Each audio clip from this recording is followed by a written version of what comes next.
আজকের এই বিশেষ বিশ্লেষণী পর্বে সবাইকে স্বাগত। আজ আমরা খুব চমকপ্রদ একটা বিষয় নিয়ে কথা বলতে যাচ্ছি। বিজ্ঞানীরা কিভাবে মহাবিশ্বের সবচেয়ে জটিল আর অমীমাংসিত রহস্যগুলোর জট খুলতে আর্টিফিশিয়াল ইন্টেলিজেন্স বা এআই ব্যবহার করছেন, সেটাই আজ আমরা দেখব। দেখুন, এআই কিন্তু এখন আর শুধু সাধারণ কোনো টুল বা সফটওয়্যার নেই, এটি রীতিমতো গবেষণার ধরনকে আমূল পাল্টে দিচ্ছে। বলা যায় এটি এখন বিজ্ঞানীদের একটা লজিক্যাল পার্টনার। তো চলুন এই অভাবনীয় বৈজ্ঞানিক বিপ্লবের গভীরে ডুব দেওয়া যাক। ওকে, চলুন আজকের আলোচনার রোডম্যাপটা একটু দেখে নেওয়া যাক। এই জটিল ফিজিক্স আর অ্যাস্ট্রোফিজিক্সের বিষয়গুলোকে আমরা মূলত ৫টি ধাপে ভাগ করেছি। প্রথমে থাকছে দ্য আল্টিমেট সায়েন্টিফিক হার্ডল বা বিজ্ঞানের চূড়ান্ত বাধা, এরপর AI as a reasoning engine, তারপর ডিকোডিং দ্য ডিস্ট্যান্ট কসমোস, ৪ নম্বরে সলভিং কোয়ান্টাম গ্র্যাভিটি এবং সবশেষে আমরা কথা বলবো দ্য ফিউচার অফ ডিসকভারি বা আবিষ্কারের ভবিষ্যৎ নিয়ে। শুরু করছি আমাদের প্রথম সেকশন, দি আল্টিমেট সায়েন্টিফিক হার্ডল। আধুনিক অ্যাস্ট্রোফিজিসিস্টরা গবেষণার একদম শুরুতেই ঠিক কী ধরনের বাধার মুখে পড়েন, চলুন সেটাই আগে বোঝার চেষ্টা করি। এখানে একটা বেশ বড় প্রশ্ন চলে আসে। মহাবিশ্বের এমন কিছু পরিবেশ বা জায়গা আছে যা এতটাই এক্সট্রিম যে সেখানে কোনো মানুষের বা যন্ত্রের পৌঁছানো আক্ষরিক অর্থেই অসম্ভব। তাহলে বিজ্ঞানীরা কিভাবে সেই দুর্গম আর অদেখা মহাবিশ্ব নিয়ে গবেষণা করেন? ট্রেডিশনাল অ্যাস্ট্রোনমিতে আসলে বিশাল কিছু সীমাবদ্ধতা আছে। ভেবে দেখুন, একটা আস্ত গ্যালাক্সি বা একটা সুপারম্যাসিভ ব্ল্যাক হোলকে তো আর ল্যাবে এনে টেস্ট করা সম্ভব নয়, তাই না? এই ঘটনাগুলো ঘটছে আমাদের থেকে কোটি কোটি আলোকবর্ষ দূরে, কিংবা হয়তো একদম সাব অ্যাটমিক বা কোয়ান্টাম লেভেলে, যার কারণে বিজ্ঞানীদের পুরোপুরি পরোক্ষ প্রভাব আর অবজারভেশনাল ডেটার উপর নির্ভর করতে হয়। আর ঠিক এই কারণেই একটা সাধারণ প্রশ্নকে ঘিরে তৈরি হওয়া অসংখ্য হাইপোথেসিস অনেক সময় দশকের পর দশক ধরে অমীমাংসিতই থেকে যায়। ফিজিক্সের ভাষায় এই অমীমাংসিত অবস্থাকে বলা হয় ইনভার্স প্রবলেম। এটা মূলত একটা ম্যাথামেটিক্যাল চ্যালেঞ্জ। বিষয়টা একটা দারুণ উদাহরণের সাহায্যে বোঝা যাক। ধরুন, খুব সুস্বাদু একটা কেক পরিবেশন করা হলো। খাওয়ার পর এর চূড়ান্ত স্বাদটা পাওয়া গেল। ইনভার্স প্রবলেম হল এই চূড়ান্ত স্বাদ আর রূপ থেকে পেছনের দিকে গিয়ে একেবারে নিখুঁত রেসিপিটা বের করা এবং কেকটা ঠিক কত তাপমাত্রায় বেক করা হয়েছিল সেটা আবিষ্কার করা। বিজ্ঞানীদের কাছেও মহাবিশ্বের এরকম ডেটা বা স্বাদ আছে, কিন্তু তাদের কাজ হল এর পেছনের গভর্নিং ডিফারেন্সিয়াল ইকুয়েশন বা রেসিপিটা খুঁজে বের করা। আর এখানেই আসে আমাদের দ্বিতীয় section, AI as a reasoning engine. বিজ্ঞানীরা কিভাবে এই ইনভার্স প্রবলেমের সমাধান করছেন তার উত্তর লুকিয়ে আছে আধুনিক আর্টিফিশিয়াল ইন্টেলিজেন্সের মধ্যে। তবে সায়েন্টিফিক রিসার্চের ক্ষেত্রে এআই কিন্তু কোনো ব্ল্যাক বক্স হলে চলবে না। ট্র্যাডিশনাল ব্ল্যাক বক্স এআই শুধু আউটপুট দেয়, কিন্তু কিভাবে সে সিদ্ধান্তে পৌঁছালো সেটা সে ব্যাখ্যা করতে পারে না। বিজ্ঞানের জন্য আমাদের প্রয়োজন হোয়াইট বক্স এআই, যার ভেতরের লজিক পুরোপুরি ট্রান্সপ্যারেন্ট হতে হবে। একে এমনভাবে ডিজাইন করতে হবে যেন এটি ফিজিক্সের নিয়মগুলোকে বুঝতে পারে আর একটা ভেরিফায়েবল রুলস মেনে আধুনিক ল্যাবরেটরি হিসেবে কাজ করতে পারে। বর্তমানে লার্জ ল্যাঙ্গুয়েজ মডেল আর ফিজিক্স ইনফর্মড নিউরাল নেটওয়ার্ক ঠিক এই কাজটাই করছে। মজার ব্যাপার হলো, এরা এখন আর শুধু ডেটা প্রসেসর বা ক্যালকুলেটর নেই, বরং এরা লজিক্যাল ইনফারেন্স ইঞ্জিন হিসেবে কাজ করছে। এই মডেলগুলো মহাবিশ্বের বিভিন্ন ঘটনা পর্যবেক্ষণ করে তার পেছনের কার্যকারণ বা কজাল মডেল তৈরি করতে পারে, এমনকি বিজ্ঞানীদের সাথে মিলে নতুন হাইপোথিসিসও জেনারেট করতে পারে। এখানকার সবচেয়ে ইন্টারেস্টিং বিষয়টা হলো, আমরা এখানে সম্পূর্ণ ভিন্ন দুটো কেস স্টাডি দেখতে পাচ্ছি। একদিকে থাকছে ম্যাক্রো স্কেলে অবজারভেশনাল ডেটা, যেখানে জেমস ওয়েব স্পেস টেলিস্কোপের ডেটা বিশ্লেষণ করছে মাইক্রোসফটের মেফিস্টো এলএলএম। আর ঠিক উল্টো দিকে থাকছে একদম থিওরেটিক্যাল কোয়ান্টাম স্তরের ডেটা, যেখানে স্পার্স নিউরাল নেটওয়ার্ক ব্যবহার করে কোয়ান্টাম গ্র্যাভিটির মতো সুপার কমপ্লেক্স বিষয়ের সমাধান খোঁজা হচ্ছে। তো চলুন তৃতীয় সেকশন অর্থাৎ ডিকোডিং দ্য ডিস্ট্যান্ট কসমোসে যাওয়া যাক। এখানে আমরা দেখব বহু দূরের গ্যালাক্সি বিশ্লেষণে এআই এর প্রথম বড় অ্যাপ্লিকেশনটা ঠিক কেমন। জেমস ওয়েব স্পেস টেলিস্কোপ সম্প্রতি আর্লি ইউনিভার্সের বা আদি মহাবিশ্বের কিছু অত্যন্ত রহস্যময় গ্যালাক্সি পর্যবেক্ষণ করেছে। এগুলোকে সংক্ষেপে লিটল রেড ডটস বা এলআরডি বলা হয়।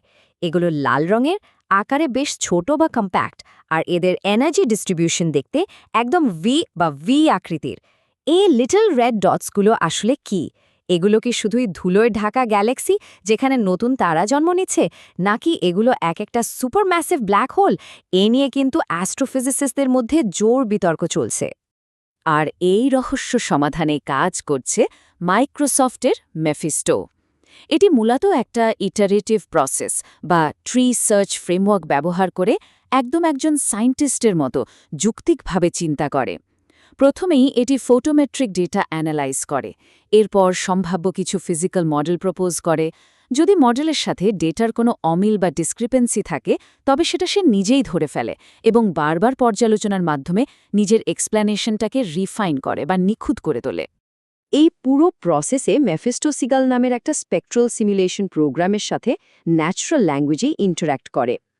এটি মূলত একটা 3D স্পেস এক্সপ্লোর করে, গ্যালাক্সির ভর, ধুলোর পরিমাণ এবং ব্ল্যাক হোলের প্রভাব। এই দারুণ অ্যাপ্রোচের কারণে মেফিস্টো জেমস ওয়েব টেলিস্কোপের ডেটা বিশ্লেষণে অনেক সময় এক্সপার্ট অ্যাস্ট্রোনমারদের সমকক্ষ, এমনকি কিছু ক্ষেত্রে তাদের চেয়েও দ্রুত আর নিখুঁত ব্যাখ্যা দাঁড় করাতে পারে। সত্যি বলতে এটা একটা গেম চেঞ্জার। বিশাল গ্যালাক্সির জগৎ থেকে এবার আমরা আমাদের 4 নম্বর সেকশনে চলে আসছি, সলভিং কোয়ান্টাম গ্র্যাভিটি। এখন আমরা সরাসরি প্রবেশ করব কোয়ান্টাম ফিজিক্সের সেই জটিল আর সূক্ষ্ম তাত্ত্বিক জগতে। থিওরিটিক্যাল ফিজিক্সে ADS-CFT করেসপন্ডেন্স নামের দারুণ একটা কনসেপ্ট আছে। সহজ কথায় এটি মূলত একটা হোলোগ্রাফিক ব্রিজ। এখানে বিজ্ঞানীরা যেটা করার চেষ্টা করছেন তা হল খুবই সিম্পল কিছু বাউন্ডারি ডেটা বা lower dimensional quantum field theory ব্যবহার করে গাণিতিকভাবে একটা হায়ার ডাইমেনশনাল গ্র্যাভিটি থিওরি বা ব্ল্যাক হোলের ভেতরের জ্যামিতি রিকনস্ট্রাক্ট করা। বিষয়টা অনেকটা এরকম যে একটা 2D সারফেসের তথ্য থেকে একটা 3D স্পেসের পুরো ম্যাপ তৈরি করে ফেলা হচ্ছে।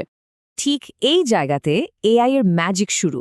এখানে ডিফারেন্সিয়াল ইকুয়েশন সলভ করার জন্য একটা নভেল বা অভিনব স্পার্স নিউরাল নেটওয়ার্ক আর্কিটেকচার ব্যবহার করা হয়েছে, যার মধ্যে রুঙ্গে কুট্টা নামের একটা বিশেষ লেয়ার আছে। সাধারণ অয়েলার মেথডের চেয়ে এই রুঙ্গে কুট্টা মেথড টাইমের সাথে সাথে স্টেপগুলো অনেক বেশি অ্যাকুরেটলি ক্যালকুলেট করতে পারে, যা এই ধরনের ম্যাথমেটিক্যাল চ্যালেঞ্জের জন্য একদম পারফেক্ট। সুতরাং সবচেয়ে গুরুত্বপূর্ণ বিষয়টি হল এই নিউরাল নেটওয়ার্কটিকে এমনভাবে ডিজাইন করা হয়েছে যাতে এর ফিজিক্যাল ওয়েট বা ওজনগুলোকে সরাসরি গ্র্যাভিটেশনাল মেট্রিক হিসেবে ইন্টারপ্রেট করা যায়। এর মানে হলো এর ভেতরের ক্যালকুলেশনগুলো কোনো র্যান্ডম বা কাল্পনিক সংখ্যা নয়, বরং এগুলো একদম বাস্তব ভৌত স্পেস টাইম বা মহাবিশ্বের বাঁকানো স্থানকালের সাথে পুরোপুরি সিঙ্ক করে। এবার লস কার্ভের এই ডেটার দিকে একবার লক্ষ্য করুন। 800টি ইপোক বা ধাপে এআইটিকে ট্রেন করা হয়েছে, এবং সবচেয়ে সারপ্রাইজিং ব্যাপারটা হচ্ছে ক্লাস লস অবিশ্বাস্যভাবে ড্রপ করে সোজা -1.02 গুণ 10⁻⁻7 নেমে এসেছে। এত দ্রুত আর এত শার্প ড্রপ করার মানেই হল এআইটি অত্যন্ত সাকসেসফুলি তার কাজটা শিখতে পেরেছে।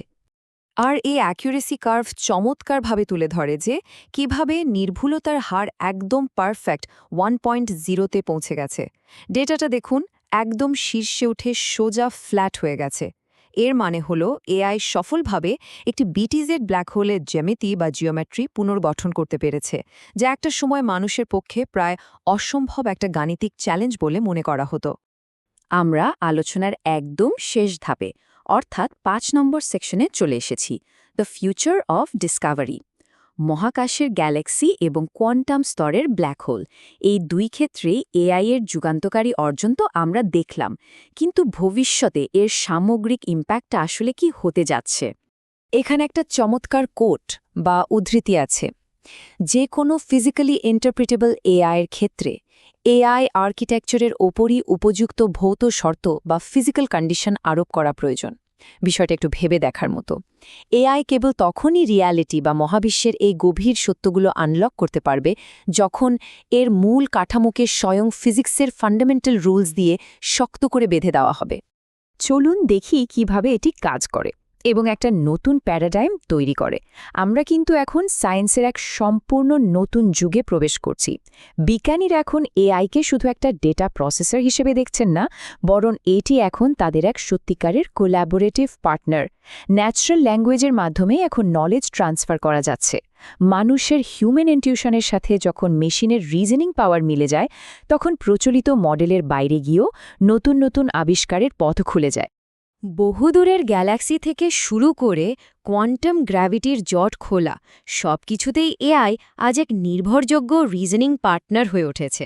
তাহলে ভাবুন তো, আগামী দিনগুলোতে মানুষের এই অসীম কৌতূহল আর কৃত্রিম বুদ্ধিমত্তার এই যুগলবন্দিতে মহাবিশ্বের আর কি কি ফান্ডামেন্টাল সিক্রেট বা মৌলিক রহস্য আমরা উন্মোচন করতে যাচ্ছি। এই কৌতূহল জাগানিয়া প্রশ্নটা নিয়েই আজকের বিশ্লেষণ এখানেই শেষ করছি। এতক্ষণ সাথে থাকার জন্য অসংখ্য ধন্যবাদ।